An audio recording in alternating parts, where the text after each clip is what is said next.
সারপ্রাইজের বিনিময়ে পেয়ে গেলাম বাফেট ট্রিট। এটা আবার কেমন? হ্যাঁ, ঠিক শুনছেন। সেদিন নাবিলকে সারপ্রাইজ দেওয়ার পর আঙ্কেল আমাদের নিয়ে গেল বাফেটের ট্রিট দেওয়ার জন্য। সো এই নিয়ে হচ্ছে আজকের ব্লগটা। হ্যালো এভরিওয়ান, কী অবস্থা সবার? আমার ফ্যামিলিকে নিয়ে চলে গেলাম বাফেট মানিয়াতে। এখানে হচ্ছে আমরা এন্টার করলাম, আর আমাদের এন্টারে অনেক বেশি লেট হয়ে গিয়েছিল। তো আমরা গিয়ে ফার্স্টে হচ্ছে খাবারের মধ্যে উকি দিলাম। আমরা গিয়েছিলাম বাফেট মানিয়া ধানমন্ডি ব্রাঞ্চটা একদম ছোট, আর ছোটোর মধ্যে একদম সিমসাম একটা জায়গা।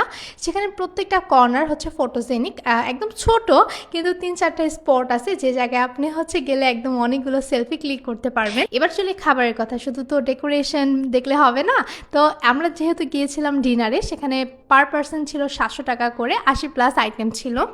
ওভারঅল খাবারে আপনি হিউজ একদম ভেরিয়েশন পাবেন না, অবভিয়াসলি 80+ আইটেমে আর কি বা এক্সপেকটেশন করতে পারেন, কজ বাফেটে ম্যাক্সিমাম আইটেম ভরে রাখে সালাদ দিয়ে, আর হচ্ছে 4-5 আইটেম দেয় হচ্ছে কেক, এছাড়া হচ্ছে 2-3টা দেয় ডেজার্ট, আর ম্যাক্সিমামই হচ্ছে পোলাও, রাইস, ফ্রাইড এগুলোই থাকে। সো এখানে এগুলোই ছিল।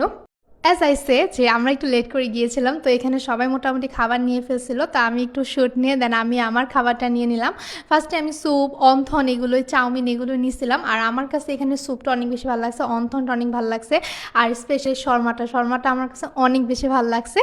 আর এখানের মধ্যে আপনি যদি যান তাহলে স্পেশালি বাফেটে গেলে রুটির আইটেমগুলো একটু স্কিপ করার ট্রাই করবেন, আদারওয়াইজ একদম পেট একদম হাউসফুল হয়ে যাবে, যে জিনিসটা আমি অনেক বোকামি করছি। দেন আমার ওই ফার্স্ট আইটেম খেতে খেতে সবার মেন কোর্সে ইন করা হয়ে গিয়েছিল। তারপরে হচ্ছে আমি আবার ঘুরলাম, দেখলাম কি কি আছে। দেন আমার বাফেটে গেলে একটা রুলস, যেটা হচ্ছে আমি সব আইটেম খাবো, বাট অল্প অল্প করে খাবো।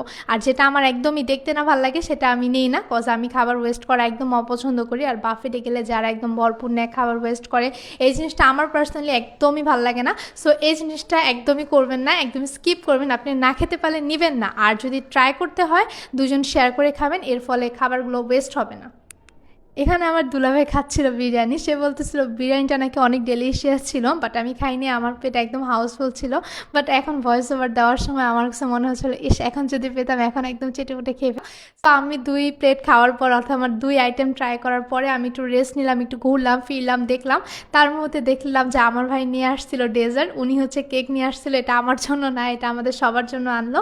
তো এখানে আমরা সবাই খেলাম, আর স্পেশালি হচ্ছে রেড ভেলভেট কেকটা, এটা এখন বলছি এখনও আমার ক্রেভিং হচ্ছিল যে এটা আমি খাবো। তো এটার টেস্টটা অসাধারণ ছিল, আমি অনেকগুলো খাইছি। আর এটা আমি যদি আবারও কেউ খেতে দেয় আমি আবার খেতে পারবো। এটার টেস্টটা অসাধারণ ছিল। 4টা আইটেম কেক ছিল, বাট 4টার মধ্যে এই রেড ভেলভেট কেকটা একদম অসাধারণ ছিল। আর আমাদের টেবিলের পাশের টেবিলের ওনারা, আমি কারো ফেস নেই নাই, ওনারা হচ্ছে কী করছে, অনেকগুলো আইটেম নিছে, অনেকগুলো আইটেম, আর ম্যাক্সিমাম আইটেমই হচ্ছে তারা ওয়েস্ট করছে। এই জিনিসটা একদমই করবেন না। বাফেটে গেলে আপনি যতটুকু পারবেন ততটুকু খাবেন, শুধু শুধু খাবার অপচয় করবেন না। তারপর আমরা সবাই আড্ডা দিলাম, গল্প করলাম, অনেকক্ষণ ঘোরাফেরা করলাম, তারপরে সবাই একটু পেট হালকা হলো, তারপরে সবাই আবার আরেকবার খেলাম। এভাবে করে 2-3বার খাওয়ার পরে আমরা ভাবলাম যে না, আর খাওয়া যাবে না, এবার বাড়ি চলা যাক। তো হচ্ছে আমরা সবাই বেরিয়ে পড়লাম। সো ওভারঅল এক্সপিরিয়েন্সটা এত বাজেও ছিল না। 750 টাকা, তবে তারা ম্যাক্সিমাম টাইমে একটা ডিসকাউন্ট দিয়ে থাকে। এখন এই সেপ্টেম্বর মাসেও তারা একটা অফার দিয়েছে, যে অফারটা এইরকম, দিনের বেলা তাদের বাফেটের টাকা হচ্ছে 650 টাকা, সেখানে রাখে তারা হচ্ছে 600 টাকা, আর রাতের বেলা যেটা 750 টাকা সেটা ডিসকাউন্ট করে রাখে তারা 700 টাকা, অর্থাৎ তারা 50 টাকার একটা ডিসকাউন্ট দিয়ে থাকে। ওভারঅল এক্সপিরিয়েন্সটা একদম বাজে না, একদম জোস একটা এক্সপিরিয়েন্স। তো আপনিও কিন্তু আপনার ফ্যামিলির সাথে চলে যেতে পারেন কোনো একটা বাফেটে, আর যদি গিয়ে থাকেন তাহলে সেটার এক্সপিরিয়েন্সও কিন্তু আমাদের কমেন্ট বক্সে জানিয়ে দিতে পারেন। আর আজকের জন্য এই পর্যন্তই। Thanks for watching. Allah Hafiz everyone.